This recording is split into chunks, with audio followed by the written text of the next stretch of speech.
नमस्कार, आप देख रहे हैं भारत 24। आज 25 जून को भारतीय जनता पार्टी संविधान बचाओ दिवस के तौर पर मना रही है।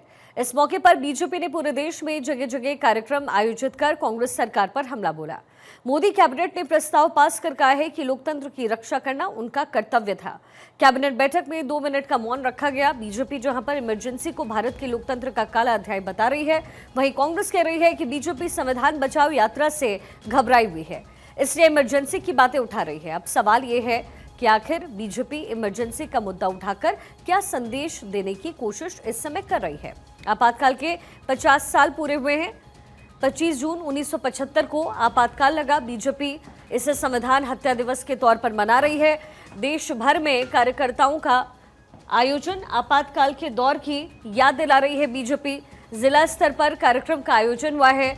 मीसा बंदियों का सम्मान बीजेपी करती हुई नजर आ रही है। मंच पे उनमें से कुछ लोगों की मौजूदगी भी है। अभी अभी हमने इन मंत्रियों की तरफ से बयान भी सुने और गृह मंत्री अमित शाह खुद भी इस कार्यक्रम का इस समय हिस्सा है। तस्वीरें अब से कुछ देर पहले की।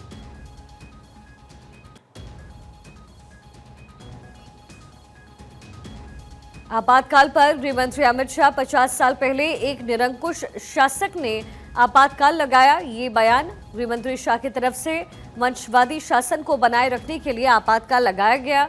आपातकाल भारत के इतिहास के सबसे काले अध्याय में से एक है। दमन, यातना, लोकतांत्रिक मूल्यों पर जबरदस्त हमला हुआ। मुझे इस बात पर बहुत गर्व है कि मैं एक ऐसे आंदोलन से जुड़ा, मैं इस अत्याचार के खिलाफ खड़ा हुआ, गृह मंत्री अमित शाह की तरफ से कहा गया।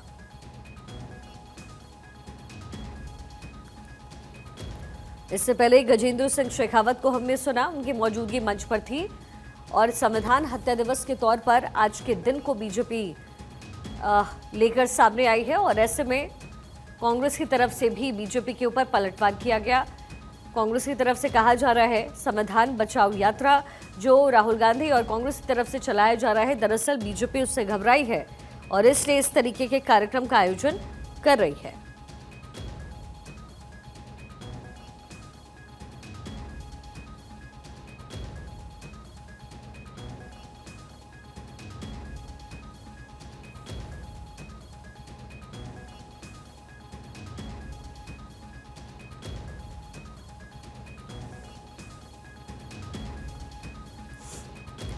संविधान बचाओ यात्रा से डर रही है बीजेपी, ये कहा जा रहा है कांग्रेस की तरफ से। वहीं आज ही के दिन इंदिरा गांधी की तरफ से आपातकाल लगाया गया था और 50 वर्ष उसके पूरे हुए हैं। बीजेपी इसके जरिए संदेश देने की कोशिश कर रही है। ये कांग्रेस की तरफ से ये कहा जा रहा है कि दरअसल संविधान बचाओ यात्रा से बीजेपी घबरा गई है और इस वजह से इस तरीके के कार्यक्रम का हिस्सा बीजेपी बन रही है। 25 जून 1975 को आपातकाल की घोषणा इंदिरा गांधी की तरफ से हुई थी। बीजेपी इसे संविधान हत्या दिवस के तौर पर आज मना रही है। देश भर में बीजेपी की तरफ से कार्यक्रम का आयोजन किया गया है। वहीं कांग्रेस की तरफ से बीजेपी के ऊपर पलटवार, उनकी तरफ से कहा जा रहा है कि बीजेपी दरअसल घबराई हुई है। संविधान बचाओ यात्रा जिसका असर भी दिखा चुनाव पर, इससे घबराई हुई है और आने वाले दिनों में जब बिहार में विधानसभा चुनाव होंगे तो जाहिर तौर पर इसे भुनाने की कोशिश दोनों ही पॉलिटिकल पार्टीज की तरफ से की जाएगी।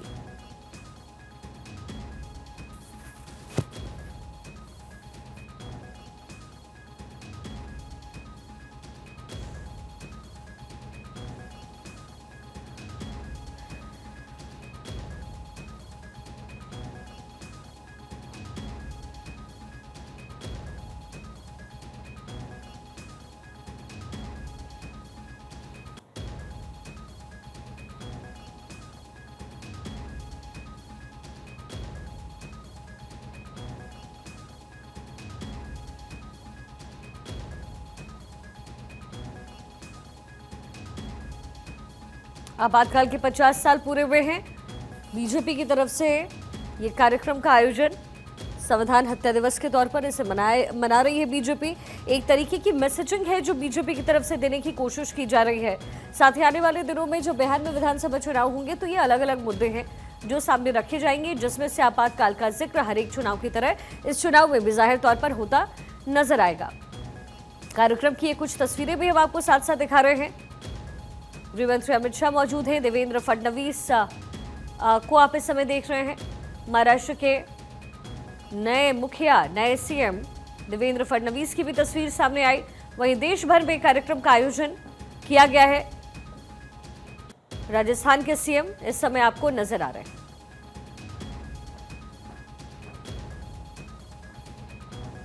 साथ ही गृहमंत्री अमित शाह इस कार्यक्रम की अध्यक्षता करते हुए नजर आए। यहां पर मौजूद रहे गृहमंत्री अमित शाह। आपातकाल पर गृहमंत्री अमित शाह का स्टेटमेंट भी सामने आया है।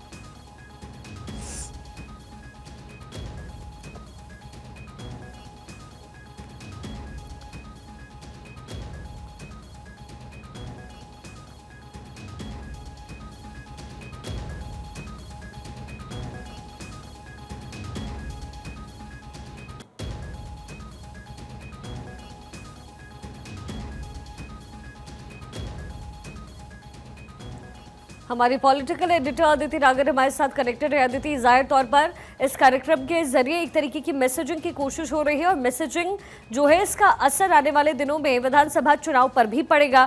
क्या कुछ इस समय हो रहा है अंदर अदिति? बिल्कुल, देखिए बड़े स्तर पर कार्यक्रम ना सिर्फ आज तो आप देखिए किस तरीके से 50 साल पूरे होने पर संविधान हत्या दिवस तो मनाया ही जा रहा है, लेकिन और आप अमित शाह से लेकर संस्कृति मंत्रालय की तरफ से इसका आयोजन है। प्रधानमंत्री का ट्वीट आपने देखा, किस तरीके से आपने अमित शाह का ट्वीट देखा। अगर इसका उद्देश्य समझे तो सीधा सीधा उद्देश्य ऐसा है कि जनता को याद दिलाना है कि हम अक्सर कई बार भटक जाते हैं कि कांग्रेस का शासन वापस लेकर आए। तो याद दिला दें कि 50 साल पहले कैसे लोकतंत्र का जो गला घोटा गया था, और ना सिर्फ इसमें पॉलिटिकल लोग या पत्रकार या उन लोगों के साथ गलत हुआ, बल्कि 2 साल जनता ने उसका दंड झेला है।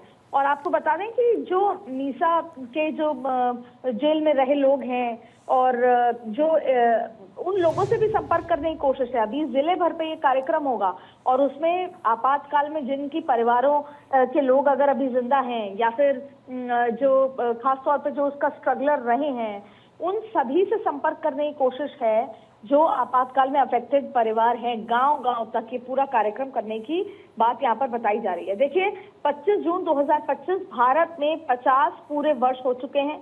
ऐतिहासिक भी कह लें या विवादास्पद दौर जो आपातकाल का रहा उसकी घोषणा के बाद से। प्रधानमंत्री नरेंद्र मोदी का ट्वीट, और आप देखें कि घोषणा 25 जून 1975 को तत्कालीन प्रधानमंत्री इंदिरा गांधी ने राष्ट्रपति जो फरुखुद्दीन अली अहमद द्वारा आर्टिकल 352 के तहत आंतरिक शांति का हवाला देकर आपातकाल लगाया था। लेकिन किस तरीके से सब कुछ प्रधानमंत्री नरेंद्र मोदी का ट्वीट है। अब ये सब तो हो रहा है जो समझ आ रहा है। आने वाले दिनों में इसको लेकर पूरे एक पखवाड़े का पूरा एक कार्यक्रम होगा जिसमें जिलेवार लेके जाया जाएगा। लेकिन उससे ज्यादा महत्वपूर्ण बात शिखा आप ये समझिए, बिहार में जब प्रधानमंत्री नरेंद्र मोदी और अमित शाह जाते हैं तो जंगल राज को याद दिलाते हैं और बताते हैं कि अगर लालू प्रसाद की सरकार वापस आएगी तो वो याद दिलाया जाता है कि वो दौर मत भूलिएगा कि किस तरीके से करप्शन, किस तरीके से महिला असुरक्षित थी, किस तरीके से हालात थे। ठीक वैसे ही आपको याद होगा कि इसी संविधान के नाम पर प्रधानमंत्री नरेंद्र मोदी और उनकी जो सरकार थी, जो दूसरा कार्यकाल था, उस पर विपक्ष ने सवाल उठाया था और कहा था कि संविधान के साथ छेड़छाड़ होगी। और उसके बाद आप देखें कि संविधान की बात करते करते माहौल इस तरह का हुआ था कि उत्तर प्रदेश, खास तौर पर महाराष्ट्र और राजस्थान, ये 3 ऐसे राज्य थे जहां पर इसका अफेक्ट हुआ था। खास तौर पर महाराष्ट्र में जहां पर संविधान और डराया गया था विपक्ष द्वारा, और कहीं ना कहीं 240 पर आके भाजपा रुक गई थी। और यही वजह है कि ये आपातकाल के जो आज 50 साल पूरे हुए हैं उसको ना सिर्फ आज पूरे तरीके से मनाया जाएगा। आपने देखा कि कल किस तरीके से अमित शाह ने एक बुक लॉन्च भी की थी और उस बुक लॉन्च में उन लोगों की आप बीती है कि किस तरीके से हमारे साथ क्या क्या हमने 2 साल वो स्थिति झेली। और ये हुआ किस लिए? क्योंकि गांधी परिवार ने अपनी मनचाही स्थिति, सरकार का दुरुपयोग करके, लोकतंत्र का दुरुपयोग करके लोकतंत्र के साथ खिलवाड़ किया। जाहिर तौर पर, और जैसे कि मैंने कहा भी अदिति कि इसको पॉलिटिसाइज करना, जाहिर तौर पर इसका फ़ायदा पॉलिटिकल पार्टीज़ को मिलता आया है अभी तक और बीजेपी को हमेशा इसका फ़ायदा मिलता रहा है। तो जाहिर तौर पर बिहार पर इसका कितना असर पड़ता नजर आएगा? बिल्कुल, देखिए बिहार पर भी कांग्रेस लालू प्रसाद यादव को सपोर्ट करेगी इंडिया गठबंधन के लिहाज से, और लालू कांग्रेस को हमेशा सपोर्ट करते आए हैं। कांग्रेस अपना खोया हुआ वोट बैंक बिहार में ढूंढने की कोशिश भी करेगी। और ऐसी स्थिति में आपको मैंने फिर जैसे अभी जिक्र किया था कि लालू प्रसाद के जंगल राज को याद दिलाया जाएगा, इमरजेंसी को भी लगातार याद दिलाया जाएगा। तो ये बताया जाएगा कि लालू प्रसाद यादव हो या फिर खुद गांधी परिवार हो, ये दोनों मिलकर इस तरह की स्थितियां पैदा कर चुके हैं अपने पुराने कार्यकाल में। क्योंकि लालू प्रसाद यादव के कार्यकाल में जंगल राज था और वैसे ही गांधी परिवार में आपातकाल जैसी कई स्थितियां हुई। तो जनता को ये बताया जाएगा कि क्या आप चाहते हैं। लेकिन भारतीय जनता पार्टी की जो स्ट्रेटेजी है वो अलग तरीके से है, वो लोगों को अपने साथ जोड़ते हैं। जैसे हम कल इस बात का जिक्र कर रहे थे कि कैसे, जैसे आप योगी आदित्यनाथ को अभी स्क्रीन पर दिखा रही हैं, तो हम बात कर रहे थे कि 2027 में कैसे महिलाओं को जोड़ने का एक, और खास तौर पे महिला के साथ साथ जो एससी वोट बैंक है, पिछड़ा वर्ग है, उसको जोड़ना है, पीडीए की काट करनी है। तो लोगों को जोड़ा जाता है जिससे एक आंदोलन खड़ा हो सके, जनमानस खड़ा हो सके। ठीक वैसे आपने बिहार का जो सवाल किया, तो जब बात याद दिलाई जाएगी उन परिवारों को जंगल राज की, जब बात याद दिलाई जाएगी कि कैसे लालू प्रसाद यादव हमेशा सपोर्ट करते आए उन गुंडों को, और अब उनके परिवार भी अभी आरजेडी के साथ मौजूद हैं, ठीक वैसे ही ये बात भी याद दिलाती जाएगी कि कैसे आपातकाल के दौरान बिहार के भी कई फैमिलीज अफेक्टेड थी। तो जाहिर तौर पे कोशिश लगातार जनता को एक साथ जोड़ने की। तो जो पूरा कार्यक्रम जो प्लान किया गया है आज, जो संस्कृति मंत्रालय की तरफ से, जिसमें अमित शाह के साथ साथ अश्विनी वैष्णव, गजेंद्र सिंह शेखावत दिल्ली की चीफ मिनिस्टर हैं, लेकिन उसके साथ साथ अलग अलग जिलों वार ये पूरा कार्यक्रम होगा जिसमें आपातकाल के जो पीड़ित हैं उन परिवारों को जोड़ा जाएगा, उनसे उनकी आपबीती सुनी जाएगी। आज के कार्यक्रम में भी उनकी आपबीती सुनी जाएगी और बार बार ये कहा जाएगा कि देश के इतिहास में बहुत कुछ हुआ है, लेकिन ऐसी स्थिति नहीं हुई जहां जनता, पॉलिटिशियंस, पत्रकार, आवाज उठाने वाली हर वो चीज उससे अल्टीमेटली जनता अफेक्ट हुई। तो जाहिर तौर पे कि बहुत बड़ा जो है भारतीय जनता पार्टी के पास एक बहुत बड़ा हथियार है। जब जब इस बात की याद दिलाई जाएगी, देश के 140 करोड़ लोग ये कहेंगे कि वो आपातकाल का फैसला गलत था और उसके और विकल्प हो सकते थे। अगर इंदिरा गांधी की बात भी सुने कि एक ये अनार्की हो गई थी, एक फंक्शनल अनार्की थी, ये कहने लगे थे कि अगर हम बैलेट से नहीं जीत सकते, क्योंकि एक उनका भाषण वायरल हो रहा है कांग्रेस की तरफ से कि बैलेट से नहीं जीत सकते तो बुलेट से जीतेंगे, इस तरह के धमकियां आती थी और उसके बाद ये फैसला लिया गया। लेकिन वो फंक्शनल अनार्की नहीं थी, वो एक नॉन फंक्शनल अनार्की थी, वो उसे फंक्शनल नहीं कहा जा सकता।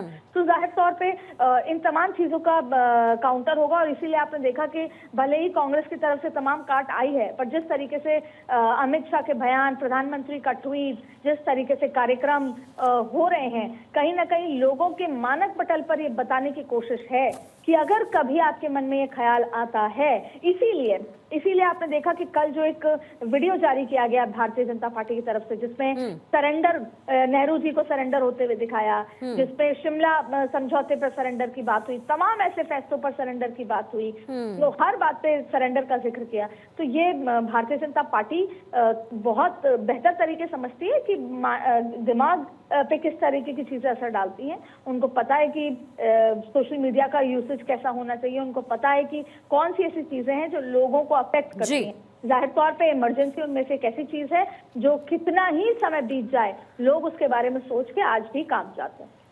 और जाहिर तौर पर अब आगे की रणनीति क्या होनी चाहिए, इसको लेकर के बीजेपी अब अपनी खास तैयारी करती हुई नजर आ रही है। अब जरा इसका परिप्रेक्ष्य भी आप समझने की कोशिश कीजिए। इसका पूरा परिप्रेक्ष्य यानी इसे कार्यक्रम के तौर पर उतारने का मतलब है कि लोगों के भावनाओं पर इसका असर पड़े, लोगों की सोच पर इसका असर पड़े। क्योंकि जिस तरीके से हमने देखा लोकसभा के चुनाव हुए और संविधान बचाओ ये स्टेटमेंट लेकर के जो कांग्रेस है वो देश भर की यात्रा करती रही, एक अभियान के तौर पर आगे बढ़ती रही, इसका असर कहीं ना कहीं लोकसभा चुनाव पर दिखा, ऐसा माना जाता है। हालांकि इसके बाद जो कमबैक है वो बीजेपी की तरफ से बहुत स्ट्रांगली किया गया विधानसभा चुनाव में, और अब बीजेपी लोगों के मन को टटोल चुकी है। कांग्रेस जो करके आगे बढ़ रही थी उसकी काट लेकर के अदिति इस समय बीजेपी आ गई है, और इसीलिए इस तरीके का कार्यक्रम बीजेपी के लिए सिर्फ बेनिफिट का फैक्टर ही होगा। बिल्कुल, देखिए पर बीजेपी के लिए बहुत महत्वपूर्ण है कि देखिए उन्होंने कैसे कैसे आप मुद्दों को, आप साइकोलॉजी को समझिए। इस समय सबसे बड़ा मुद्दा क्या था? कुछ समय पहले तक मुद्दा था बार बार संविधान, ओबीसी, आरक्षण, पिछड़ा, दलित, यही सबसे बड़े मुद्दे थे। पीडीए इतना बड़ा मुद्दा था कि पीडीए की वजह से 2024 के लोकसभा चुनाव में किस तरीके के उत्तर प्रदेश के नतीजे आए। बहुत बड़ी संख्या में सीटें भारतीय जनता पार्टी ने लूज करी। फिर आप देखिए कि संविधान इतना बड़ा मुद्दा था कि महाराष्ट्र में संविधान इतना ज्यादा इम्पैक्ट हुआ कि 400 पार अगर हो गए तो संविधान बदल दिया जाएगा, आरक्षण बदल दिया जाएगा। तो वो सारी चीजें भारतीय जनता पार्टी ने झेली हैं। तो ऐसी स्थिति में भारतीय जनता पार्टी फिलहाल कोई एक ऐसा मुद्दा नहीं रखना चाहती। तो अब आप देखिए, अब जाति जनगणना का एक बड़ा मुद्दा था जो भारतीय जनता पार्टी ने ले लिया है। संविधान का मुद्दे के लिए हर बार काट आ जाती है कि किस तरीके से संविधान के साथ खिलवाड़ गांधी परिवार के समय हुआ है इमरजेंसी को लेकर। और इमरजेंसी को लेकर पहले भी इमरजेंसी हत्या दिवस, काला दिवस, लोकतंत्र की हत्या दिवस तरीके से पहले भी इसको मनाया गया है। काले कपड़े में आपने लोगों को देखा होगा माथे पर इस तरह से। फिर दूसरी बड़ी बात है कि अब जब बात राहुल गांधी कहते हैं कि नरेंद्र सरेंडर, अमेरिका से इस तरह की बात आती है, तब भी आप देखिए कि सरेंडर को लेकर कब कब कांग्रेस से सरेंडर किया उसका एक वीडियो आ जाता है। भारतीय जनता पार्टी किसी भी स्थिति में ये नहीं चाहती है कि कोई एजेंडा विपक्ष के पास आए, ना जाति जनगणना को लेकर, ना संविधान को लेकर, ना ही अमेरिका या किसी ऐसी स्थिति को लेकर। इसीलिए ऑपरेशन सिंदूर के मसले पर आपने देखा होगा कि जब cease fire Donald Trump announce करते हैं तो उसके बाद खुद नरेंद्र मोदी, खुद रक्षा मंत्री हर जगह जाकर उस नैरेटिव को जो विपक्ष बनाने की कोशिश कर रहा है उसको तोड़ रहा है। वहीं इसके विपरीत ये बहुत बड़ा हथियार है। हर बार 25 जून को जब भारतीय जनता पार्टी इस नैरेटिव को एक बार फिर गढ़ने की कोशिश करती है, जाहिर तौर पे कि इमरजेंसी में जो हुआ वो लोगों के हित के खिलाफ हुआ, बहुत गलत हुआ। और ये कब होता है? ये तब होता है जब गांधी परिवार सत्ता में आते हैं। तो जाहिर तौर पे भारतीय जनता पार्टी के लिए आगामी, अब आप वही देखिए, ममता बनर्जी ने कहा कि बंगाल में नहीं मनाया जाएगा क्योंकि ये पॉलिटिकली मोटिवेटेड स्लोगन है। तो ममता बनर्जी ने यही संविधान हत्या दिवस बंगाल में नहीं मनाने दिया। जाहिर तौर पे इस पर राजनीति तेज है। और अब आने वाले दिनों में आप देखेंगे कि जिस तरीके से आप देखिए कि जैसे ही राहुल गांधी ने वोटों की गिनती, वोटों में धांधली की बात की तो इलेक्शन कमीशन ने उनको इन्वाइट कर लिया। तो भारतीय जनता पार्टी है वो किसी भी स्थिति में कोई नैरेटिव विपक्ष के द्वारा गढ़ने के, जैसे ही विपक्ष को नैरेटिव लेकर आता है, एजेंडा लेकर आता है, वो उसकी काट वहीं लेकर आ जाता है। और बिल्कुल ये जो काट है वो है आपातकाल, जो 50 साल पहले घटी लेकिन आज भी उतने ही सक्रिय तरीके से बीजेपी लोगों तक पहुंचा रही है। अदिति, बहुत शुक्रिया।